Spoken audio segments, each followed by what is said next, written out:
The Adze Woman. A Ghanaian legend of revenge and tragedy. Once upon a time, there was a beautiful woman named Afia who lived in a small village in the forest of Ghana. She was kind and gentle, and everyone who knew her loved her.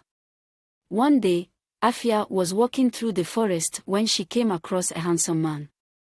The man was immediately smitten with Afia, and he asked her to marry him. Afia was hesitant at first, but the man was so persistent that she eventually agreed.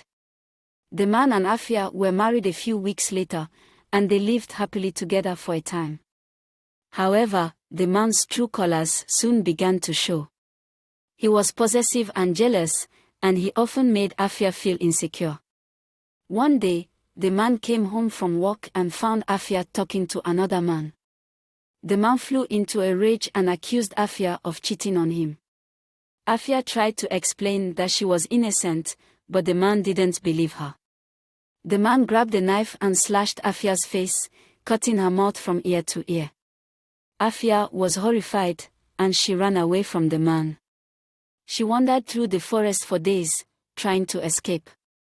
Eventually, Afia came to a village. She was weak and injured, but she managed to find help. The villagers took care of Afia, and she eventually recovered from her injuries. However, the scars on Afia's face were permanent. She was no longer the beautiful woman she once was. Afia was ashamed of her scars, and she hid herself away from the world. She refused to leave her hut, and she never spoke to anyone. One day, a young boy named Kwame came to the village. Kwame was curious about Afia, and he asked the villagers about her. The villagers told Kwame about Afia's story, and Kwame was filled with pity for her. Kwame decided to visit Afia. He knocked on her door, and Afia opened it a crack. She was surprised to see Kwame, and she didn't want to let him in. "Please," Kwame said. "I just want to talk to you." Afia hesitated, but she eventually opened the door wider. Kwame came inside, and he sat down across from her. "I'm sorry about what happened to you," Kwame said. "You didn't deserve that." Afia nodded. "Thank you," she said. Kwame and Afia talked for a long time.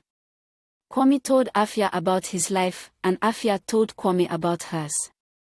They talked about their hopes and dreams, and they laughed together. By the end of the day, Afia felt like she had made a new friend. She realized that she didn't have to be ashamed of her scars. Kwame accepted her for who she was, and that was all that mattered. Afia and Kwame continued to meet every day. They talked, laughed, and cried together. They became best friends, and they eventually fell in love. One day, Kwame proposed to Afia, and she said yes. They were married a few months later, and they were very happy together. However, their happiness was not to last.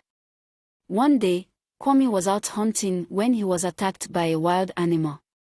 He was badly injured, and he died a few days later. Afia was devastated by Kwame's death. She blamed herself for his death, and she withdrew from the world. She refused to leave her hut, and she never spoke to anyone. One day, Afia was visited by a stranger. The stranger was a witch doctor, and he offered to help Afia. The witch doctor said that he could make Kwame come back to life. Afia was desperate, so she agreed to let the witch doctor help her. The witch doctor performed a ritual, but it didn't work. Kwame did not come back to life. Afia was heartbroken. She realized that she would never see Kwame again. She lost the will to live, and she eventually died of a broken heart. The story of Afia is a tragedy. It is a reminder that even the best of things can come to an end. It is also a reminder that we should never take our loved ones for granted.